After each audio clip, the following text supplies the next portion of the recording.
I've put together this video to introduce you to a script analysis technique called a plot bead diagram. A plot bead diagram is a method for making a visual guide to a play or to a section of a play, and it is a powerful tool for both understanding the structure of a play and for making artistic decisions about how to take a play from page to stage. In this video, I'll begin by introducing you to the ideas of Robert Scanlon, who has taught plot beading to several generations of students at Harvard and who recently published a book, Principles of Dramaturgy, that outlines his method. I'll follow that by showing you some examples of plot bead diagrams from his book. Then, I'll demonstrate how to make a plot bead diagram, using the short play The Role of Della as my example. Finally, I'll wrap up by explaining a variation on the plot bead diagram that was devised by Shelley Orr, a professor at San Diego State University, who put her own spin on Scanlon's method. Scanlon introduces the plot bead diagram by way of asking us to consider what it is we mean when we talk about theatrical form.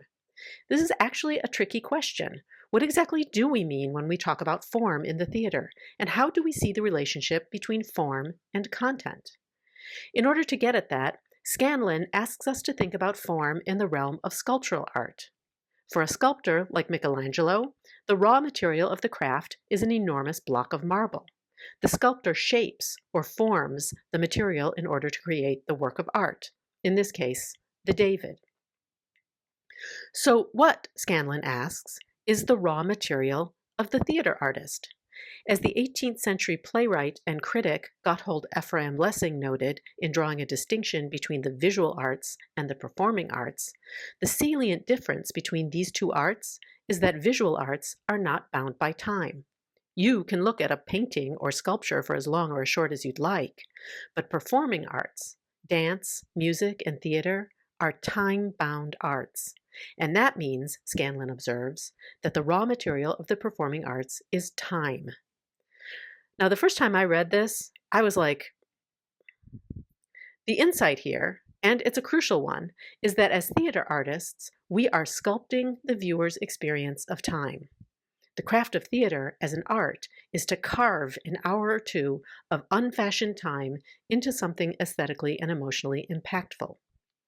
Every play has a temporal form that must be crafted with care, and serious theater artists need to be able to distinguish between the temporal form, or the plot, of the play and its content, which is usually, but not always, the story. What's the difference between plot and story? Well, the story of a play, its content, is usually the answer to the question, what was it about? Our little example play, The Role of Della, is about one actress cheating another actress out of a plum role by pretending to be the auditioner. That's the story. The plot of a play, as Aristotle already distinguished almost 3,000 years ago, is the arrangement of incidents or events over time. In the theater, the order in which we see events, the length or duration of each event, the way that they build on each other, their relative emotional weight to each other, this constitutes our form, and it's different from the story.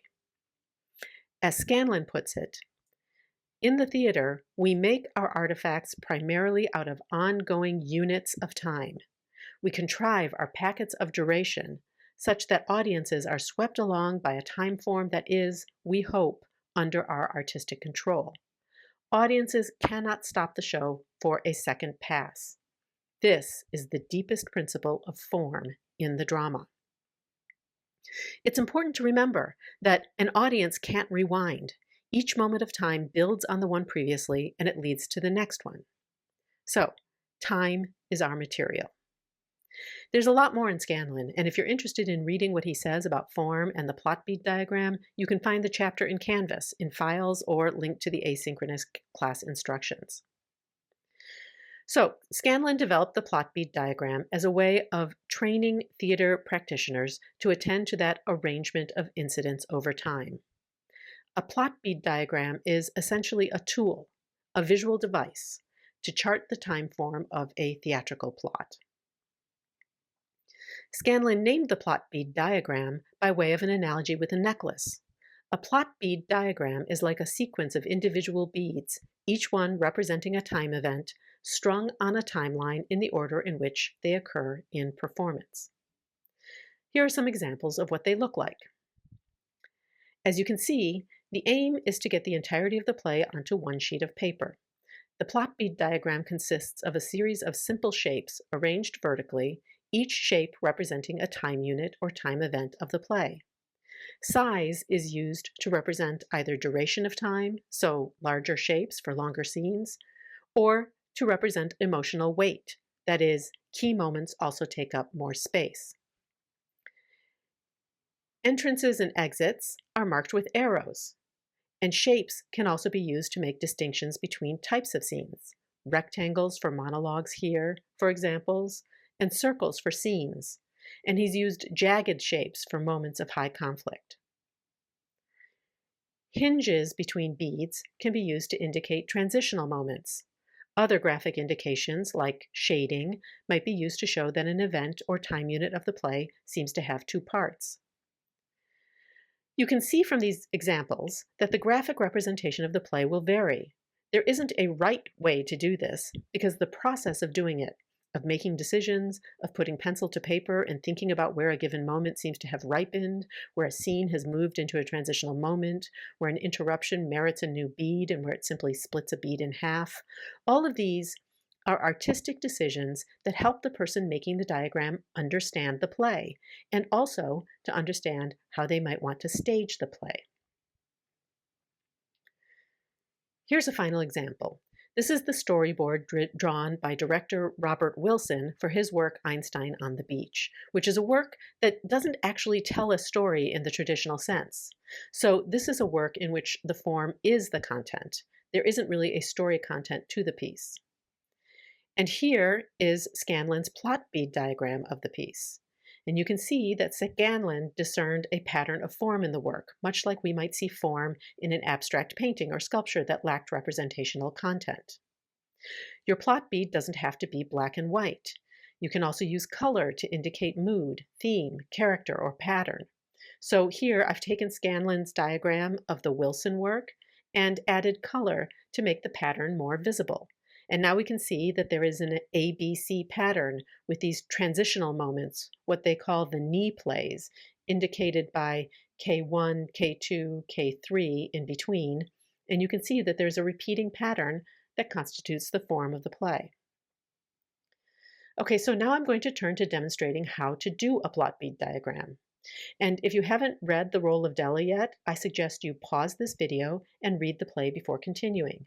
It's a very short play that won't take you more than 15 minutes to read. In the next section, you're going to see me demonstrate how to do a plot bead diagram of The Role of Della. So the first step for making a plot bead diagram is to analyze your script and to look for the units of time in the play that make up the beads. Now, I have read The Role of Della about 1,000,000 times, so I'm going to be able to do this pretty quickly. But when you go to do your plot bead diagram, you may have to read your scene or your play multiple times in order to be able to make decisions about where one unit of action ends and the next unit of action begins. So we're going to go pretty quickly through this, and then we're going to move on to doing the actual plot bead diagram. Okay, so the play starts with lights up on an audition studio, and Emma is alone in the room. So our first bead is going to be Emma alone, and then she is interrupted by the entrance of Elizabeth. And usually entrances and exits mark the end of one bead and the beginning of the next. And then we have the next event starts about right here with the dialogue. And this is going to be what I'm going to call the audition preliminaries. And that would be the headshot, the audition card. This is actually really important. She gives her the card. And John Wyatt says hello. And she gives her a headshot. And all the stuff that would be before the audition actually begins. And then that section ends at right about here, where Emma asks her to move back a little bit. And here the audition preliminaries end and the audition begins. And you'll notice that I kind of marked out a couple of things that are important, particularly this moment here, the audition card, because as we know, after having read the whole play, that's really important to Emma to get the card.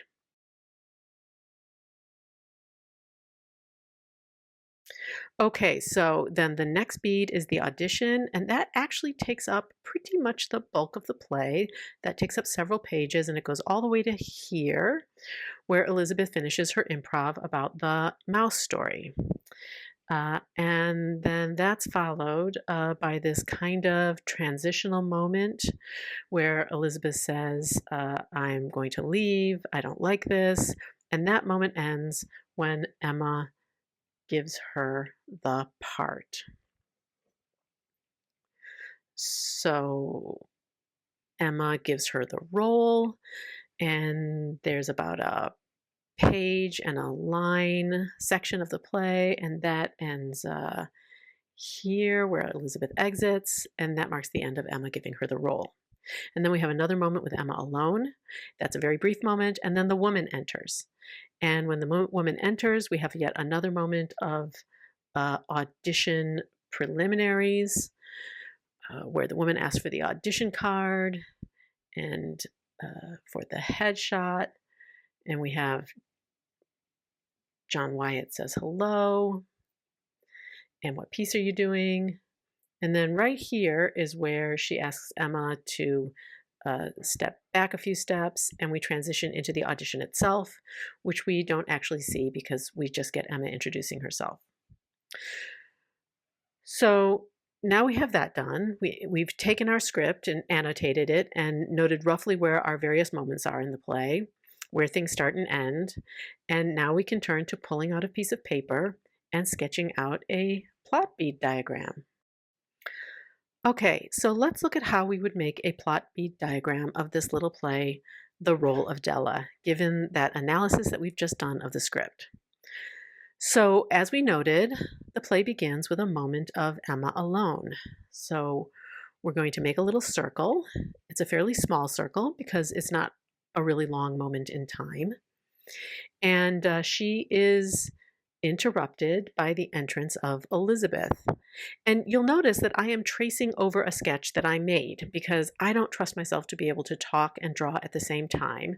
But actually, it's a really good idea to do a sketch of your plot bead so that you can erase and trace over it. And when you feel like you've gotten it right, then you can trace over it with ink and make it nicer. So Elizabeth enters, and that interrupts Emma. And one of the things that Robert Scanlon often says is that an entrance or an exit is usually the end of one bead and the beginning of the next one.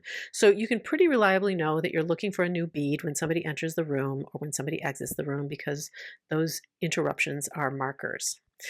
So Elizabeth enters, and Emma takes the opportunity and starts what we called the audition preliminaries. And this is where we have the small talk, the chatter. John Wyatt says hello.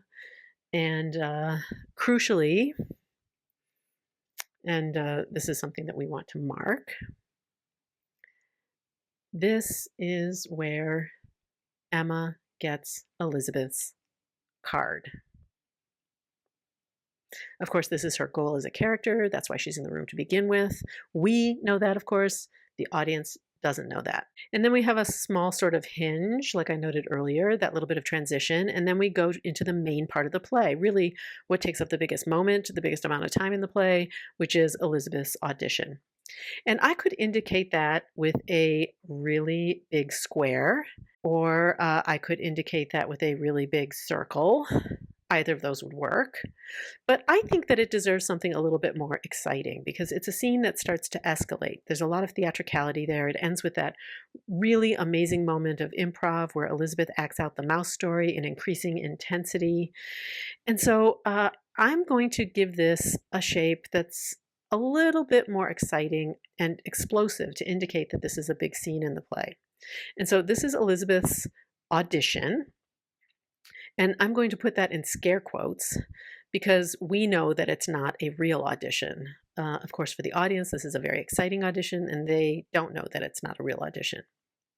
And then that audition ends with a little bit of a hinge in which Elizabeth threatens to leave, and Emma reels her back in by offering her the part, as we noticed before. So we've got that. So Emma offers her a part. And this is not a long moment, but it's an important one to mark. And her offering her the part then is the reason for Elizabeth to now exit. And that leaves Emma once again alone. And this is maybe a smaller moment of Emma being alone, so I made it a slightly smaller circle. And that again is interrupted by the entrance of the woman. And she starts a new round of audition preliminaries, as we noted before. And once again, there's something important happens here, which is that Emma gives the woman her card.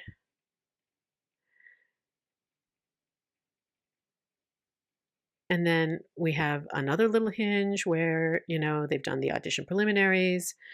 John Wyatt says hello. And then the woman asks her to step back again. And the play ends right here. But what is implied in the blackout is that we are going to have an audition happening now, and it's going to be a real one. So this now has the entire play all on one page. We can see all of the action of the play, and we can see how it kind of revolves around this central moment of action, which is Elizabeth's audition, right? But we also can see, and this is also really important, that there's a clear pattern to the structure of this play. It has a form that is discernible through this visualization, and that is that it is bookended by the exact same pattern of action. Emma is alone, someone interrupts her, there's an audition preliminary, and an audition begins. This same pattern is repeated here at the end of the play. Emma's alone, she's interrupted, there are audition preliminaries, and it leads up to an audition. And so we have this nice structural bookending that is very satisfying formally, and it also tells us something. It's part of the joke of the play. It gives us a sense of closure, of circularity, and this is something that I don't know that I would have necessarily noticed as a reader if I hadn't visualized the play using a plot bead diagram. So here you have it. This is, again, it's not a science, but an art. I could have made other decisions with this. As I noted before, I could have marked the audition with a square or a big circle or some other shape. I also could have chosen to spell this out in more detail. So I might have taken this section that I've marked with just this big, huge kind of star shape and broken it down into its component parts and built a series of circles until we got to the more explosive moment at the end of the mouse story. I chose not to do that because I wanted to be a little bit more macro in my plot beating. I didn't want to drill down. But let's imagine that you're either a director working on this play or perhaps an actor working on this play, and you might want to, in fact, drill down into each moment of the play and build it out with beads so that you have a sense of how the play is shaped formally and how it sculpts time. So there you have it, our Role of Della plot bead diagram.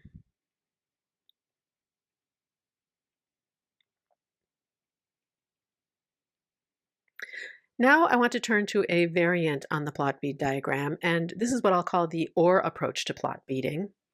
Shelley Orr, a professor of dramaturgy at San Diego State University, has developed this variation.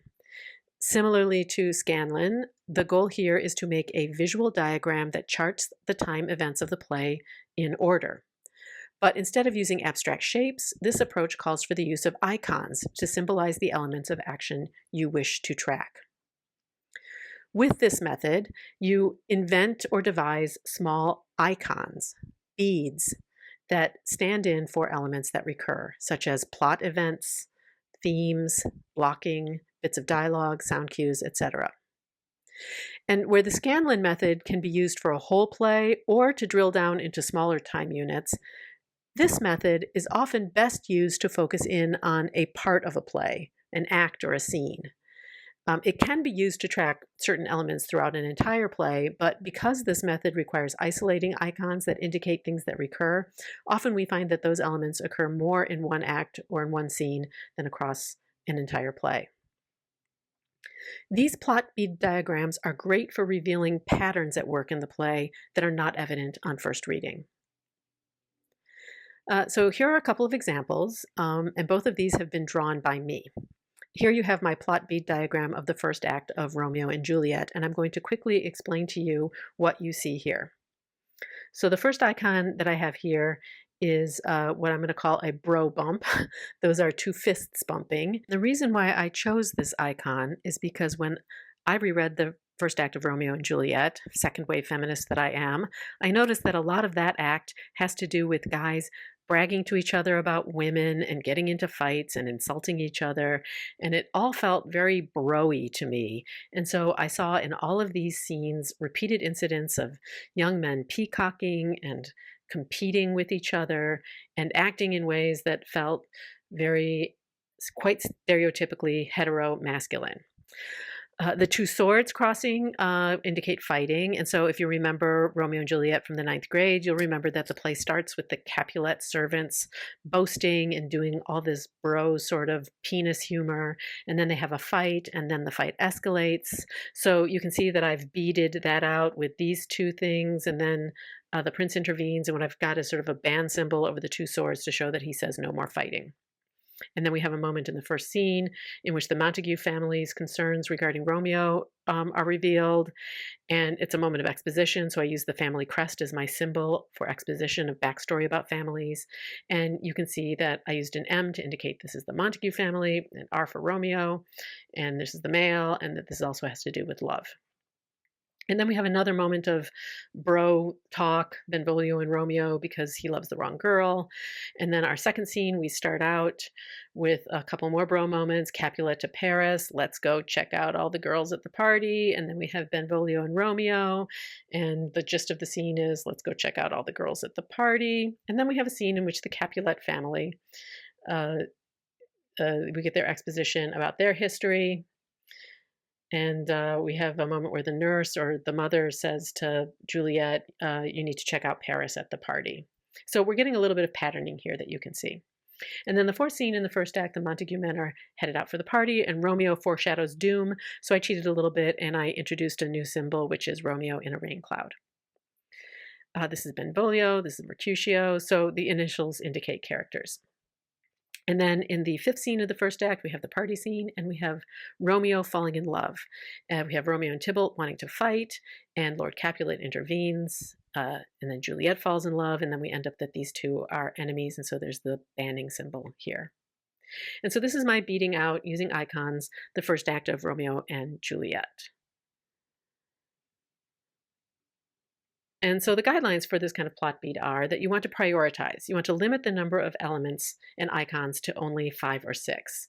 You don't want a proliferation of things because it becomes overwhelming, and you want to make decisions about what's important. Prioritize. That's important. You want to take care in selecting your icons. You want to make them distinct and representative. You don't have to be great at drawing to do this. I actually had to look up how to draw a bro bump, and I had to practice it a few times. But it's a very distinctive symbol, and it says exactly what I wanted to say. Two guys, bumping fists. Hearts are always good for love. Symbols that are recognizable are always helpful. The diagram should fit comfortably on one page. You want to make it comprehensive, but also simple and clear enough to be useful. This is another reason why limiting the scope and going act by act might be helpful for one of these plot bead diagrams, so you don't have too much. You don't want to have this enormous amount of information on one page. You can make it horizontal or vertical. I chose to make mine horizontal, but one could do a vertical plot bead as Scanlon does. You need to include a title, which is what I have here, and a key to the symbols, showing what each of your icons stands for. And there are variations that are available. You can use a band symbol. or use upside down or inversion to double a symbol's usefulness. So we have the fighting here, and then we have the ban on fighting. And you can do what I did here and also add text to help clarify what's going on in the scene. It's not necessary, but I often find it useful to do, and I found it useful in this plot bead diagram. Here's another example of a diagram. This one is Our Town, Act 1. Again, this is one of mine, and you can see I have my key down here. So I've got a book that stands for the stage manager narrating. I got a milk bottle and a newspaper, which is my symbol for small town daily life. And I have a little picket fence, and that symbolizes the Gibbs and Webb families. And then the heart is George and Emily's sort of budding romance in the first act. And so you can see that one of the patterns that emerges in looking at this plot bead is that we have a lot of going back and forth between the narration, small town daily life, and these picket fence moments between the two families.